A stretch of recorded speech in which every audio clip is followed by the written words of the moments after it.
তৃণমূল শুধু নিজের ভোট ব্যাংকের জন্য কাজ করে। তৃণমূল নিজের দোকান চালু রাখতে আপনাদের গরিব করে রাখতে চায়, আর বিজেপি আপনাদের প্রত্যাশা বোঝে। বিজেপি কর্মসংস্থানের নতুন অধ্যায় আনবে।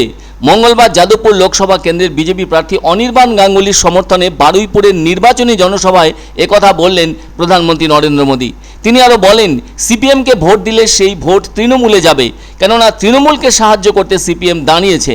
নরেন্দ্র মোদী বলেন, এবার 4 জুন নতুন ইতিহাস লেখা হবে। এবার 400 পার।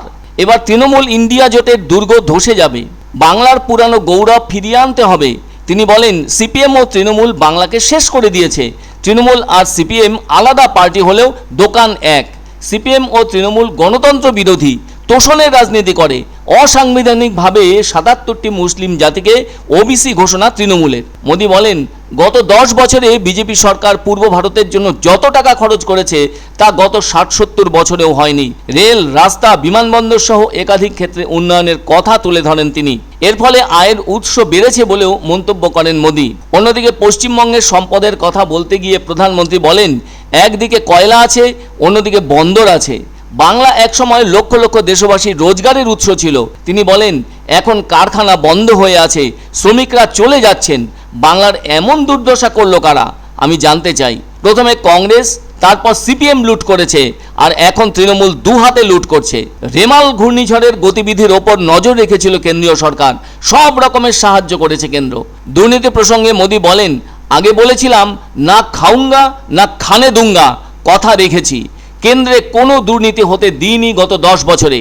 আর এবার পশ্চিমবঙ্গের মানুষদের বলছি, যারা দুর্নীতি করেছে তাদের বের করে দেব, আর যাদের থেকে খেয়েছে তাদের সব ফিরিয়ে দেব।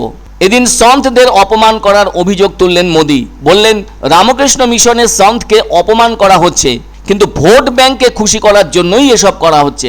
সন্দেশখালীর বোনেরা বিচার চেয়েছিল, তৃণমূলই তাদের নিশানা করেছে।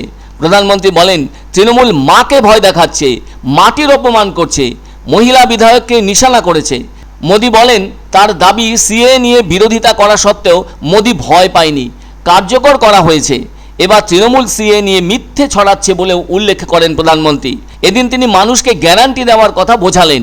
জনসভার মঞ্চ থেকে তিনি বলেন, মোদী সরকার শুধু ঘরই দিচ্ছে না, ঘরে বিদ্যুৎ, শৌচাগার, গ্যাস সবই দিচ্ছে। জীবন ধারণের সব ব্যবস্থা করা হচ্ছে। আগামী 5 বছর ধরে মোদী বিনামূল্যে চাল দেবে। আপনাদের বিদ্যুতের বিল শূন্য করে দেবে মোদী। যাদবপুর কেন্দ্রের বিজেপি প্রার্থী অনির্বাণ গাঙ্গুলির সমর্থনে ওই সভা থেকে মোদী বলেন, তৃণমূলের কাছে দেশ নিয়ে কোনো পরিকল্পনা নেই, বাংলা নিয়েও কোনো পরিকল্পনা নেই, কিন্তু মোদী সরকার বিকশিত ভারতের কথা বলছে। মোদী সরকার দেশকে বিশ্বের মধ্যে ট্যুরিজম ও টেক্সটাইল হাব হিসেবে তৈরি করতে চাইছে। নয়া ভারতে পরিবহন থেকে কর্মসংস্থান সব ক্ষেত্রে কী কী পরিবর্তন আসবে সে কথারও উল্লেখ করেছেন মোদী।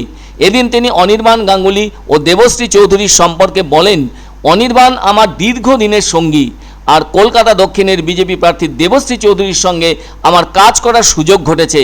দেশের উজ্জ্বল ভবিষ্যতের জন্য কাজ করবেন এরা।